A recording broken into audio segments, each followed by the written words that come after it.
Welcome back. Staying with politics, the coal block allocation issue cast its shadow on Parliament for the 11th day, paralysing proceedings, with BJP remaining unrelenting on the demand for resignation of Prime Minister Manmohan Singh.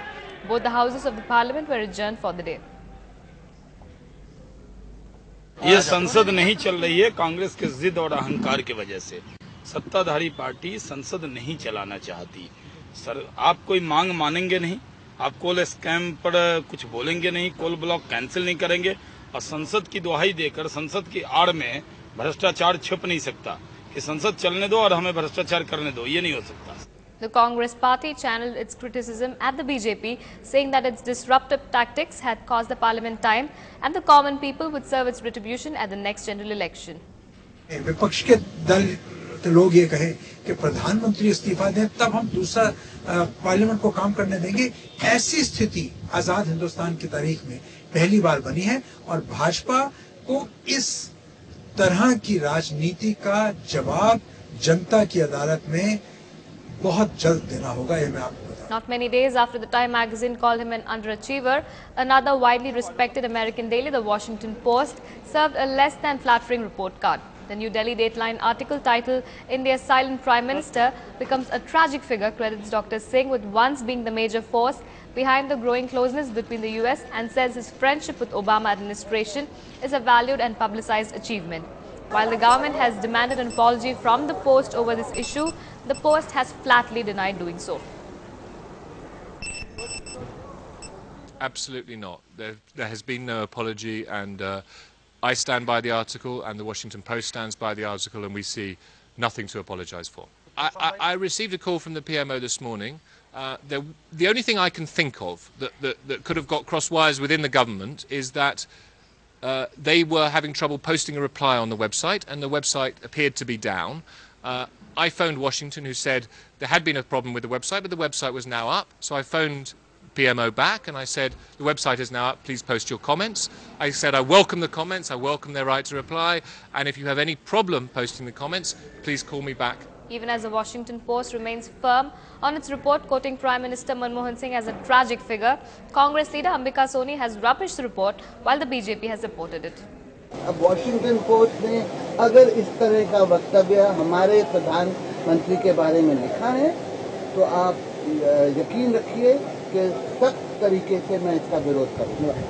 Washington post ने क्यों कहना चाहिए? यहाँ की हर post कहती है, हम कहते हैं, गांव का पंचायत का मुखिया कहता है, सामान्य जनता यहाँ की कहती है। तो वॉशिंगटन पोस्ट के हमारे मुखिया नहीं बने, हम भी कहते हैं कि प्रधानमंत्री उनकी पूरी सरकार बेअसर बनी है।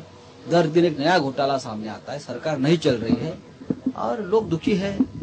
देश का जिस तरह से हाल है अभी, मुझे लगता है कि प्रधानमंत्री की इस्तीफे की जो मांग हो रही है वो सही है। अगर देश को बचाना है तो इस प्रधानमंत्री को जल्दी से जल्दी हटाना। Taken a long for Washington Post to realize that the Prime Minister of India doesn't speak, and now is not speaking proves his guilt as well. Earlier he used to pass on the blame to others, and occasionally he would give a clean sheet to others. Now he's giving a clean sheet to himself.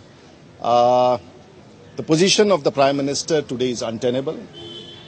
I think it's high time that the BJP has been demanding his resignation is an appropriate and apt step. I hope his conscience pricks him and he decides to quit. Towing the centre's line for cordial ties with Sri Lanka, key UPA ally DMK chief M. Karunanidhi virtually blamed Chief Minister Jayalalitha for attacks on Lankan pilgrims, saying her action in sending back a football team from the country had led to the incidents. He also added that the actions spurred by emotions will result in unwanted consequences. Karunanidhi has also appealed to those protesting against the visit of people from Sri Lanka not to indulge in any violent acts against them. He said that he was making this appeal with the intention of protecting any retaliation against Tamils in Sri Lanka. Meanwhile, MDMK leader Vaiko requested Madhya Pradesh Chief Minister Shivraj Singh Chauhan not to invite Sri Lankan President Mahinda Rajapakse at Sanchi to participate in the celebrations to mark 2,600 years of Buddha's enlightenment.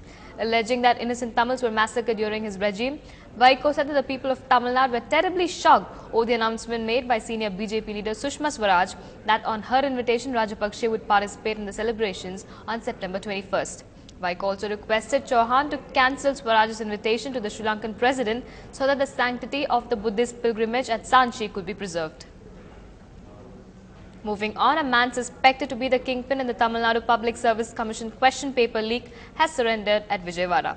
A special team led by Deputy Superintendent Police Erode, while conducting search operations in Andhra Pradesh, received information that Ananda Rao surrendered last evening in the Vijayawada court. A transfer petition has been filed to bring him to Chennai. 18 people have been so far arrested in this case. Tamil Nadu Chief Minister J. Jayalalitha launched a series of government initiatives through video conferencing from the Secretariat. Among the projects she inaugurated included buildings in schools constructed at various places in the state at a cost of 169 crore and a constituent engineering college at Bodhinayakanur in Theni district, for which she had allocated rupees 93.64 crores towards various expenses. She also inaugurated welfare homes for senior citizens and destitute children in 32 districts of the state, all constructed at a cost of 1.76 crores. Moving on, the Bharatiya Janata Party held a dharna over the Telangana issue at Jantar Mantar today. Sushma Swaraj was at the dharna site and was addressing the supporters on the issue. Drama unfolded at around noon outside the Parliament Street police station, less than a kilometre from the highly fortified Parliament House complex, when hundreds of BJP cadres from Andhra Pradesh tried to march towards the Prime Minister's residence, demanding a separate state, forcing police to use water cannons and tear gas shells to quell them. BJP leader Sushma Swaraj said that it would create a separate province of Telangana out of southern Andhra Pradesh within 3 months if voted to power in the next general elections. Telangana के लिए Bharatiya Janata party कटिबद्ध है। संसद के भीतर और संसद के बाहर तेलंगाना की जमीन पर जाकर और दिल्ली के ऊपर सरजमी पर खड़े होकर हमने ये प्रतिबद्धता झलकाई है कि जब भारतीय जनता पार्टी का शासन आएगा तो पहले 3 महीने में हम तेलंगाना का निर्माण करेंगे। Karnataka's Chief Minister Jagadish Shettar has asked a dozen legislators who were holidaying abroad to return home immediately. This comes as the two-way holiday to South America and Dubai drew criticism from the civil society as the state is reeling under a severe drought. Shettar has sharply criticized the ministers as well and said that no minister of his will be allowed on any such foreign trip in the future. Shettar sir, good morning. 1 minute. We'll move to another short break now. Stay with us.